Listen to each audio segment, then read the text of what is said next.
Welcome to the Fundayao podcast, a weekly discussion where we discuss about remote sensing, GIS in Africa, Global South China, and basically all over the world. And I'm delighted today that we have Professor Tsehaie Woldai with us here today talking a bit about GIS and remote sensing also in Africa and how the development there is.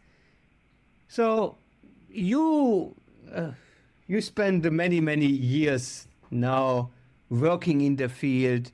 You've been in ITC, you've been teaching all around the world, I can say, in Europe, Africa, also in China.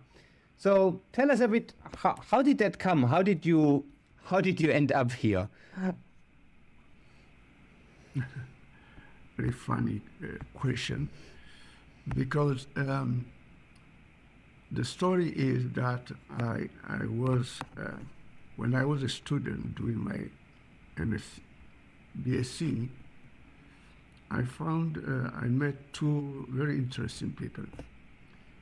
Harun Tazef, who is a volcanologist, and Professor Shackleton.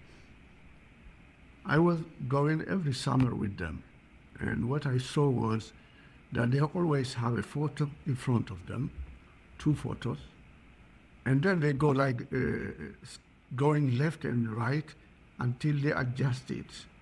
And then they say, oh yeah, I can see here, I can see that. The first time I heard that, I said, what the hell are they talking about?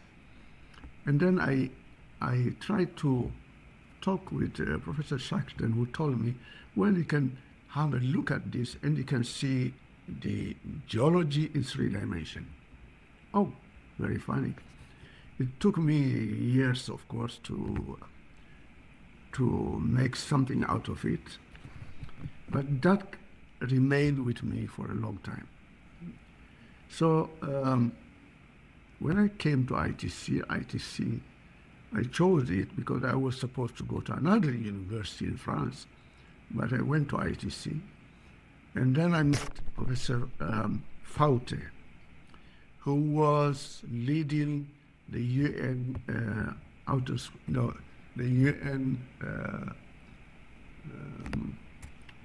let me see, what was the name? He was, for the Unispace 82, the second United Nations Conference on the exploration and peaceful use of outer space. And coming from Africa, he looked at me. We had a very good contact. He looked at me. He said, "I'm leader of a group who is going to work and find out institutions all over the world who are dealing with remote sensing and GIS. Could you help? You will be the secretary from our department." And now he gave me that authorization. So I started working on it. What surprised me was there was nothing I can look into in Africa until I came along a paper which tells that there is something in Kenya, something in Morocco, and so on. So I was surprised. I went to Kenya. What I found was very interesting. RCMRD in Kenya was busy with remote sensing. How come that I didn't understand? But what happens was that there was a remote sensing initiative going on in Africa. So the interest grew from that. I participated in that. And then Ade Abiodun was the UN United Nations for Outer Space Affairs Division in one of the UN units dealing with that. And he came to me, he says, "Hi, why don't," I gave a talk first, and then he said to me, "Why don't you start something in Africa?" I said, "Like what?" He said, well, I don't know, but think about it. So I said, okay, there were 4 students from Africa, so I said, let's organize an association. We call it the African Association of Remote Sensing. Now, the African Association of Remote Sensing, the people, I don't know them.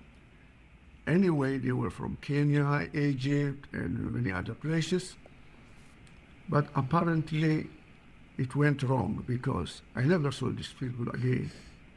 We formulated the African Association of Remote Sensing, but we never met.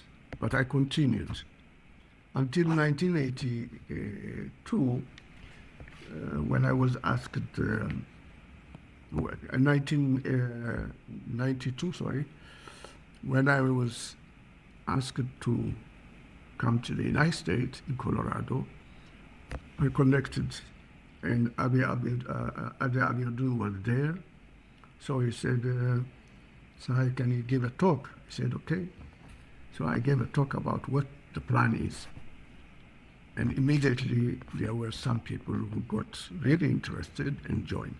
That is, we changed the name from AARSE to AARSE, the African Association of Remote Sensing of the Environment, while the other one was African Association of Remote Sensing Society.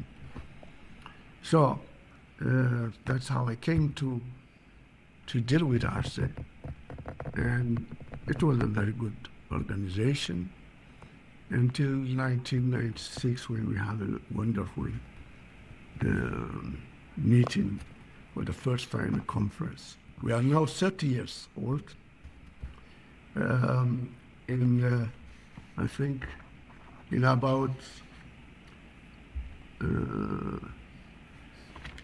this year, in October or November, it's going to be a conference in Harare, where we started our first conference of AARSE. So it's a repetition, and that's how it went. So, yes.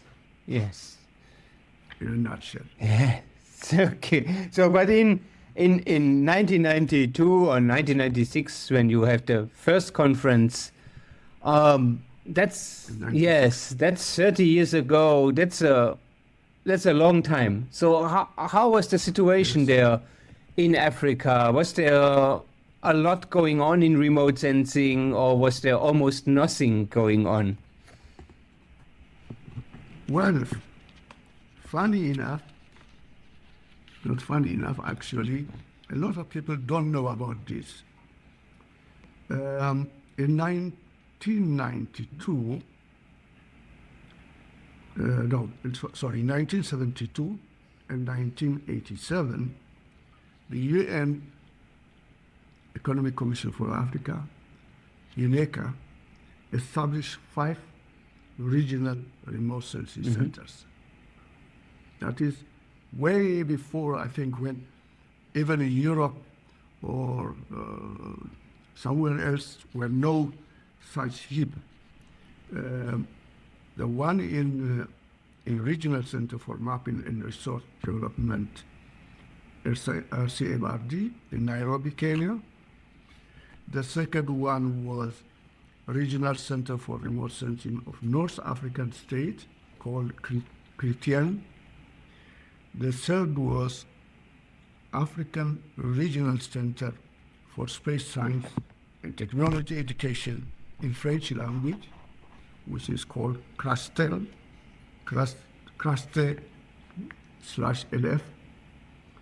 Then the third one was African Regional Center. The fourth one was African Regional Institute for Geospatial Information Science and Technology, which was RECTAS, nowadays called Afrigis. And then the fifth one was Ife, Nigeria, and the last one was Agrimet Regional Center in Niamey, Niger.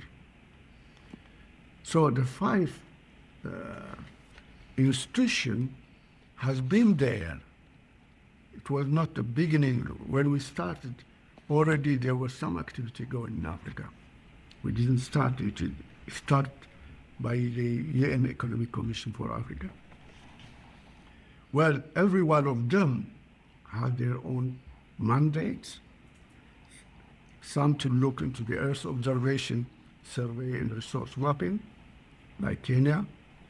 Then there was the Francophone African countries cluster, specialized in postgraduate education and research in remote sensing, GIS, and satellite meteorology. The IFA one was the bilingual one. It focused on education, consulting, and capacity building in aerospace, survey, GIS, and remote sensing.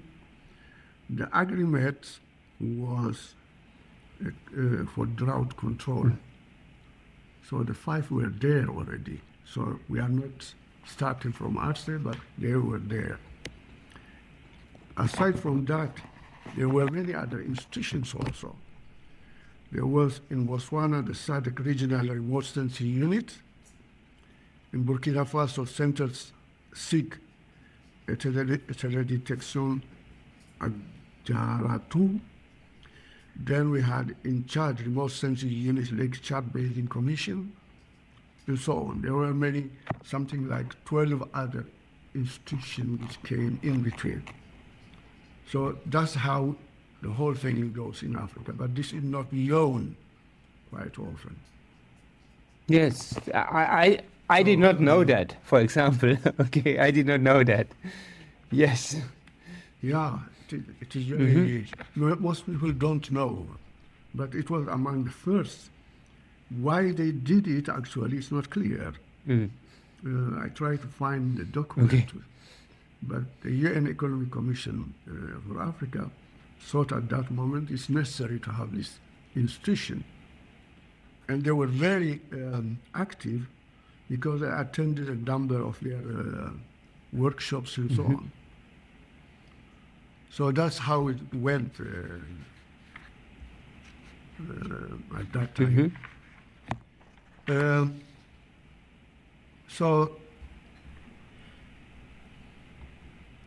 Should I go to the second one? No, let me ask you.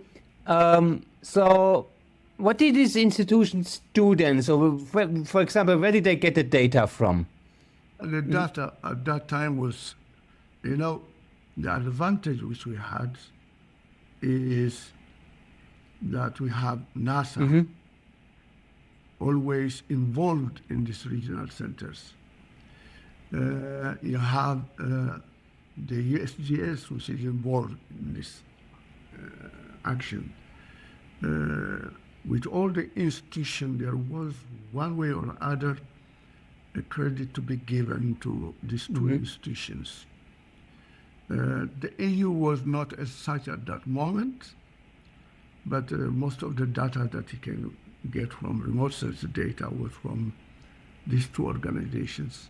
They sponsored the conference that we did also. They gave training, like in RCMRD, they used to give training for many years. So that was this situation which I know from the African perspective. Is that still the case? So, because NASA, maybe the budget is shrinking, US foreign policy is maybe less interested in Africa than it was at that time. Is it still like this? Is the data coming from NASA? Is there still lots of training provided from the EU? Or how is the situation now? Now it is most African countries have their own satellites. The only difference is that these countries, they don't share the satellite data that they have, except for a few of them. In that case, South Africa is the primary one, Egypt second, and Nigeria nowadays. Algeria, well, but some other country maybe for prestige, you know. They send satellite to orbit. That's a big thing. A hit. Now, it is difficult to see what the implication of that is.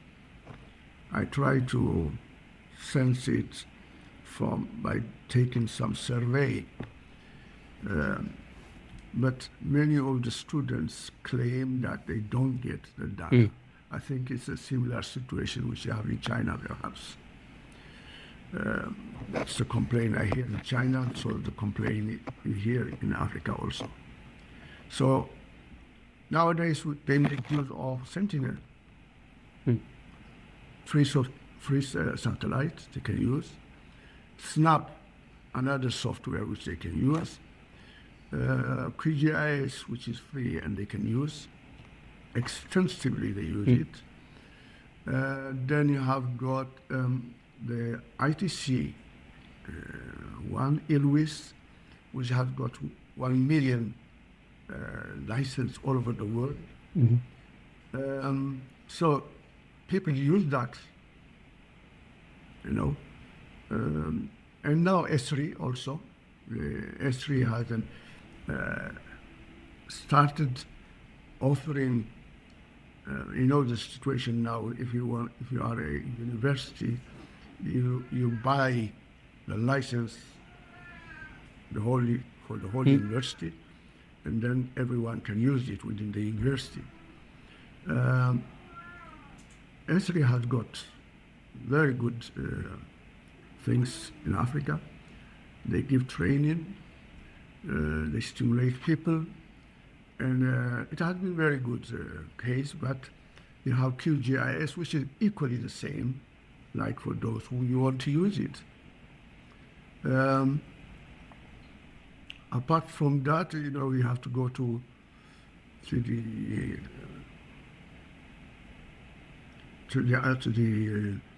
European satellite, which is dominating now, and you can use any kind of data, and you have examples also which goes with it. So people are tending to make similar kind of investigation using this data. Yes.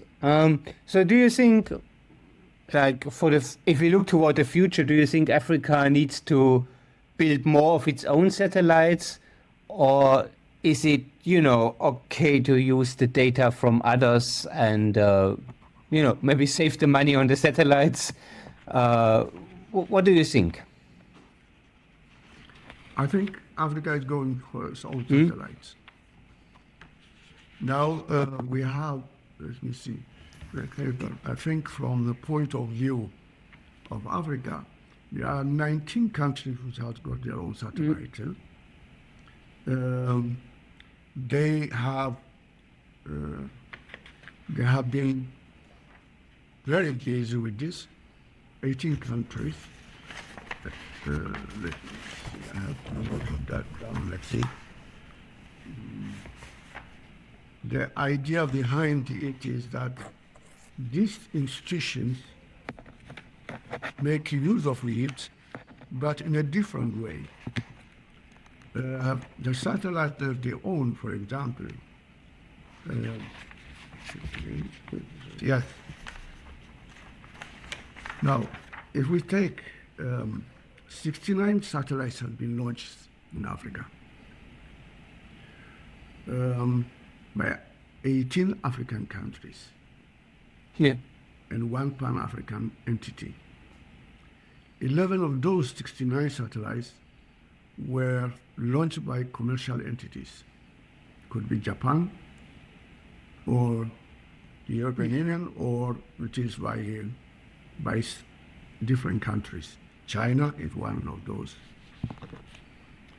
As of 2026,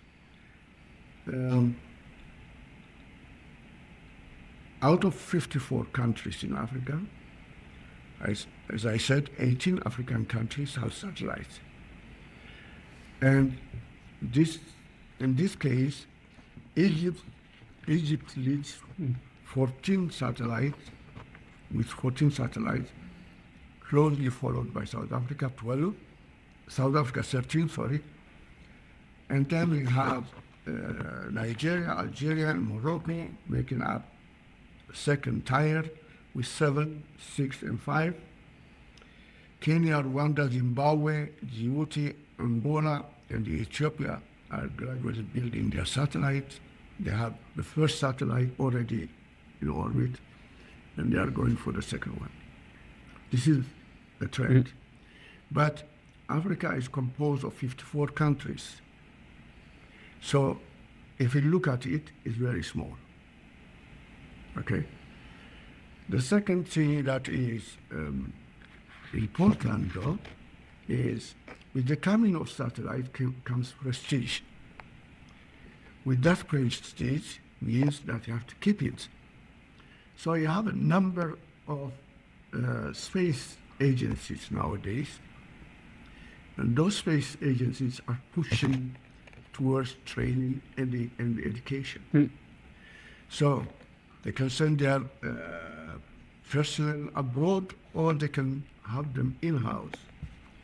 Now, since in the last 10 years, the number of training and the number of institutions giving training in Africa has exploded. We have got the ones which I talked before, but we have nowadays South Africa is leading one with the University of Witwatersrand, University of Port Hare, University of KwaZulu-Natal, University of Cape Town, Stellenbosch University. By the way, Stellenbosch University teaches how to build satellite also. So a number of countries in Africa are going to Stellenbosch, sending their people to get trained in satellite building. In Kenya, you have Jomo Kenyatta, University of Agriculture and Technology, University of Nairobi. Then we have some other universities also which are giving training and short courses also. There are some in Tanzania. You have the Orbital Africa, Kenya, Uganda, Tanzania. Training Tanzania and Uganda. In Uganda, you have got Makerere University, Kyambogo University, Makerere University College of Agriculture and Environmental Science. In Nigeria, African University of Science and Technology, Center for Remote Sensing and Geographic Information Service, Ahmadu Bello University. These are three prominent. There are other small ones. In Egypt, Japan University of Science and Technology, Cairo University, and so on. You can go on a list of countries like Morocco, Tunisia, Algeria. All these are have their own training methods. Zimbabwe, Rwanda, Botswana, Ethiopia, all these courses in remote sensing. This is an explosion we start as in reaction to the new African image that with satellite you have to build your institution, you have to have people trained. This is the thing which is going on. Yes. Okay. Now, let me ask you a bit of different question. So, you know both worlds a bit, you know, academia, you know, industry a bit. What do you think moves faster in Africa? Is it academia, or is the industry also moving in Africa, or are they even faster? Well, I have written in my former paper. Obviously, academia is the major one, with the explosion that's going now. You know, this what I told you are a fraction of what is going on. You know, I only picked the biggest ones. So there are more than 35, more than 41 countries involved in education, remote sensing, and geospatial sciences. But the market is growing also. The private sector, 36 million in the last 10 years. 36 million from what it was when I first wrote the paper on remote search in Africa, the status quo. Now it has boomed, taken a lot.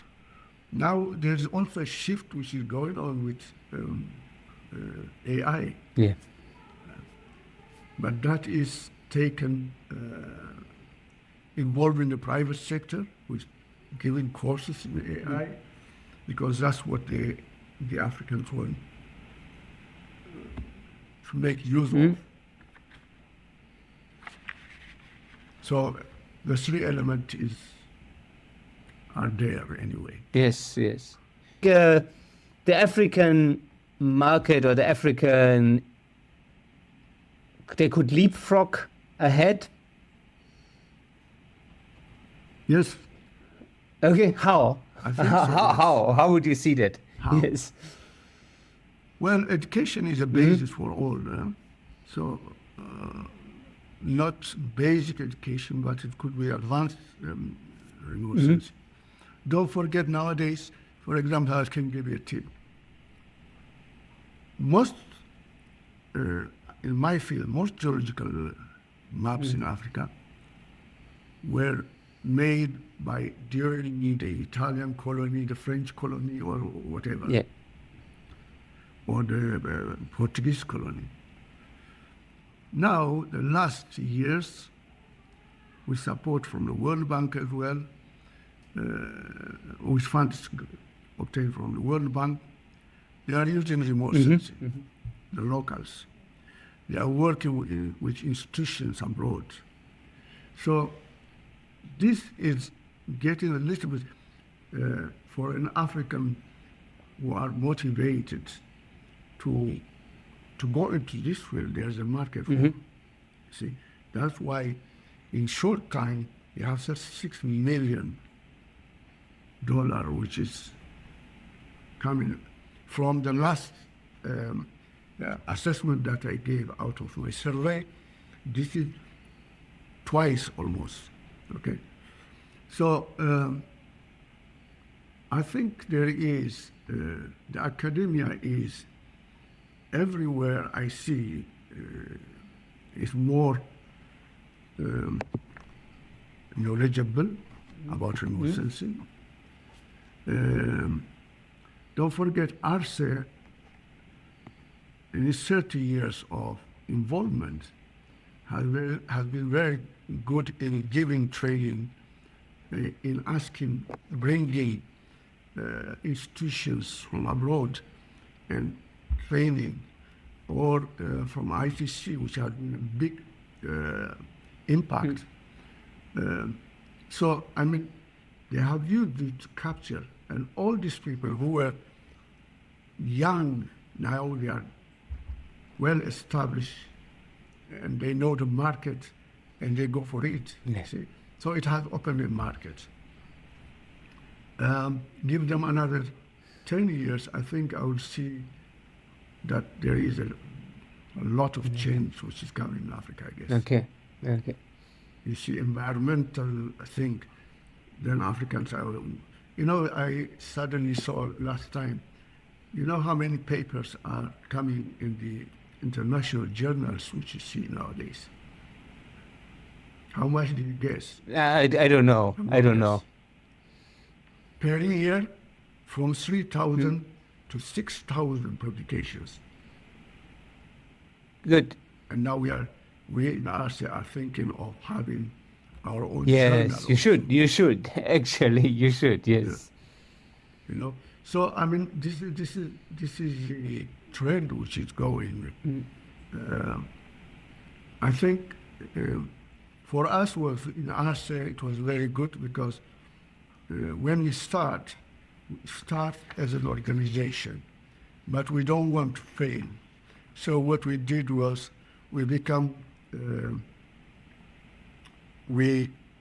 are registered under the South African law and we have to give our budget assessment every year. We are committed to changes which are occurring and trying to give also to go with time with by bringing education in a different field. AARSE holds international NGO observer mission with the United Nations Economic and Social Council, ECOSOC, and the UN Committee on Peaceful Use of Outer Space. AARSE is recognized by the African Union Commission, ISPRS, IEEE, GRSS, European Association of Remote Sensing Laboratories, ERSL, Digital Belt and Road, GBAR. We have International Society of Digital Earth, ISDE, and actually actively participate in geo activities. All this commitment brings also enlightenment, because from every field they can get support to train and to stimulate people. So I think it's AARSE as an association, but every government is pushing in education. Education is a must. Yes. Now, I feel, I don't know, I don't have numbers, okay, but I feel like from Africa there's not much coming in terms of radar remote sensing, which, as you know, is close to my heart. Yes. Right? So why do you think is that? Why, you said there's lots going on in remote sensing, but why not in radar remote sensing? Yes, that is very funny also. Okay. It's good that you sort it out. There are very few, extremely few papers which I saw. Yeah. You don't see much on radar. No. I don't know why radar is not taken over. Okay.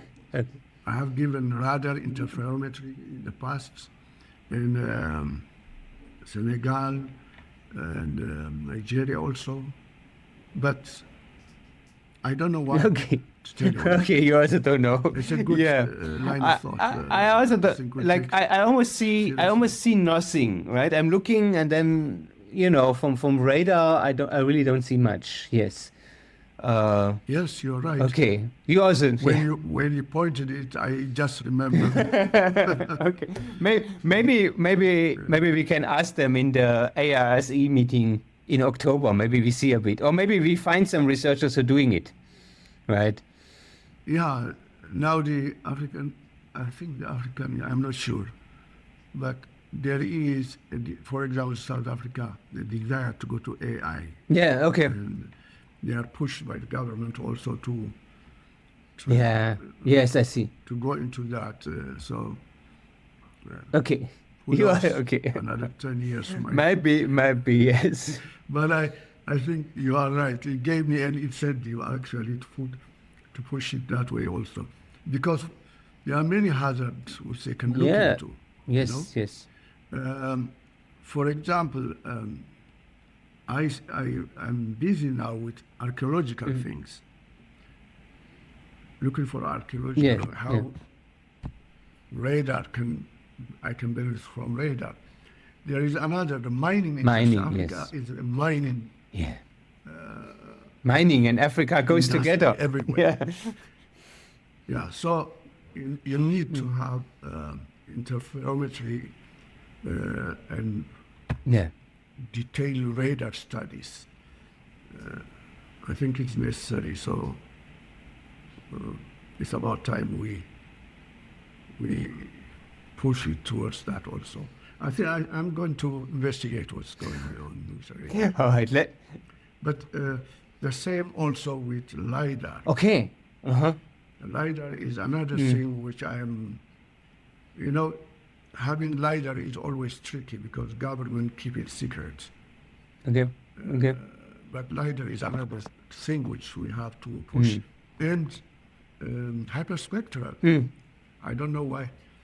I mean, there are not too many hyperspectral data to work with. So if we have is basically from private sector, which can distribute it. So I hope either Europe or the United States come with this hyperspectral data that we can all benefit. Yes. The LiDAR data can be different, but I know some people who are using drones for LiDAR, Okay. but that is a very restricted group. Yes. Yeah. Sense. All right. So, thank you for taking the time to answer my questions. Now, let us hear your outlook. What do you think? How will remote sensing and GIS develop in Africa in the next 10 years? Are you optimistic or pessimistic, or how do you see the future of remote sensing in Africa, especially? I think I am optimistic. Okay. For a number of reasons. There are more universities coming with people educated in remote sensing, so they will use it for peaceful purpose. There is another trend, which is we have got the space agency now in Cairo. They are planning to have their one satellite sent to orbit. So I'm curious about it. But the trend is going to be good. Okay. But partnership should always remain. Even with Europe, I think the Sentinel data is excellent, and I hope they make use of it if they can't get their own. And when time comes, I think not long, the African Union is pushing for this kind of things. So it's a good trend. And there's many of these countries are learning also to build themselves a satellite. So in that case, in South Africa, it's very good at it. And they have been training many people in Cape Town. So let's see. I am hopeful. You're hopeful. Me actually too. Actually, I have to say me too for Africa. I think Africa, remote sensing and GIS. I'm also very optimistic there, to be honest, because it just makes sense. It just makes sense in this huge continent. Well, there's a lot to do Yes. also. A lot of problem, a lot of solve, a lot of hazard. I'm now looking into the mining sector as well as sinkholes. Yes, sinkholes, yeah. This is my aim now, and I'm trying to get some data, like if this Chinese satellite comes, they have promised to give me some of the data. I hope they do. That's what we call partnership, and we can work on it. Yes. All right. Thank you so much. Our time is up. I want to keep it short always. Nobody wants to hear us rambling about too long time. But thank you so much. That was very, very interesting. So thanks again. Thank you. Okay. Bye-bye. Wait a second. Wait.